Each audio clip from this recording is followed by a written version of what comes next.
Salut les joyeux rebelles, ravi de te retrouver et aujourd'hui la suite de cette petite série de vidéos sur les besoins que nous avons pour pouvoir être heureux ou être encore mieux dans notre peau.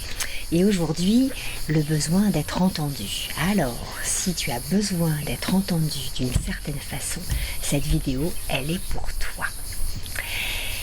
Effectivement, quand il nous arrive quelque chose, quand on a fait quelque chose, quand on a entendu quelque chose, bref, tout le temps dans notre vie, il y a des choses qui arrivent et nous avons besoin de les partager. C'est totalement normal.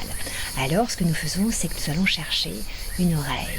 Et nous sommes la plupart du temps des voleurs d'oreilles parce que nous avons besoin de pouvoir exprimer ce que nous ressentons et ce que nous avons vécu, de le partager. Ça fait partie de notre essence d'être humain que d'être dans le lien. Combien de fois je te l'ai dit, et le fait de pouvoir parler de ce que tu vis fait partie de cette essence du lien à tisser. Mais est-ce que tu as remarqué que la plupart du temps, quand tu vas dire quelque chose, celui qui écoute va faire des commentaires? Alors oui, dans la dernière vidéo, on a parlé qu'on avait besoin d'être accueilli sans jugement. Donc là, effectivement, c'est à peu près la même chose. Donc imagine, tu dis, bah voilà, ça fait une dizaine de jours que j'ai rencontré cet homme-là, et puis, bah voilà, il m'appelle déjà plus, etc.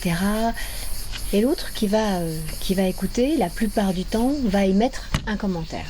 Ah, bah de toute façon, je te l'avais bien dit, j'étais sûre que ça se passerait comme ça. Ou alors, ah non, mais c'est pas possible. Non, mais je t'assure, vraiment, les mecs, c'est des salauds.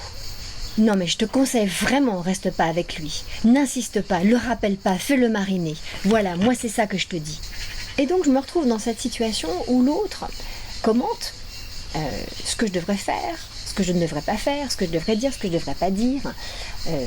Certes, mon exemple est un petit peu trivial, bien sûr, mais c'est des choses qui arrivent très très couramment. Moi, il suffit que j'aille me balader quelque part et j'entends les conseils des uns et des autres qui fusent à tire-larigot. T'as qu'à faire ci, t'as qu'à dire ça, t'as qu'à pas faire ci, t'as qu'à pas faire ça, et hop, je t'en mets des tartines. Mais en fait, nous, qu'est-ce qu'on a besoin? C'est quand on vit quelque chose, c'est qu'on a besoin d'être accueilli dans ce que l'on va dire. C'est qu'on a besoin quelque part d'un petit nid douillet pour déposer notre peine, notre émotion, notre ressenti, déposer ce qu'on vit à l'intérieur.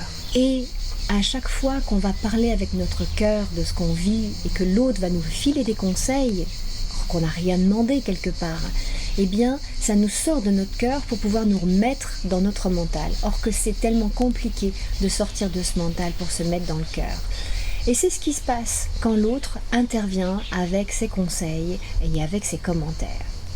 On a juste besoin d'un espace pour dire ce qui se passe pour nous. Un espace où on va pouvoir se sentir accueilli. Un espace où on va pouvoir être tranquille. Un espace où on va se sentir quelque part aimé parce que accueilli, bien entendu.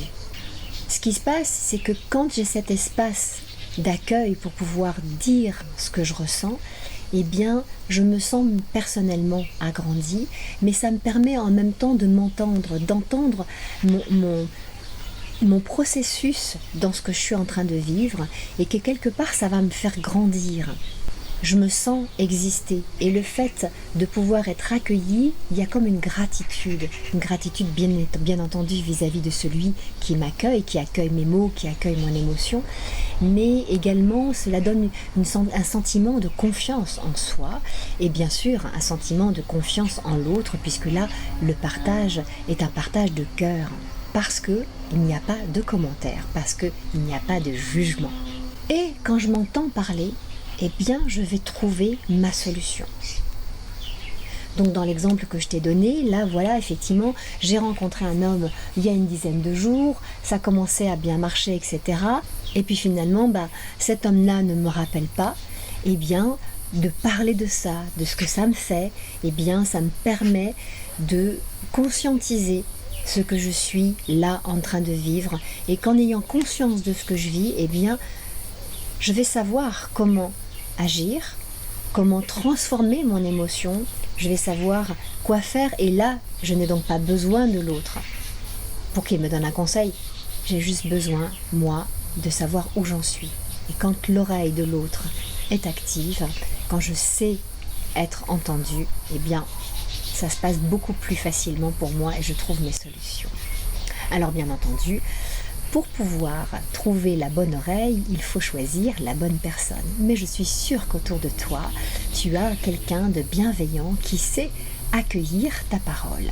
Et puis, si tu n'avais personne ou si peu de gens autour de toi qui sachent accueillir cette parole, eh bien, donne l'exemple.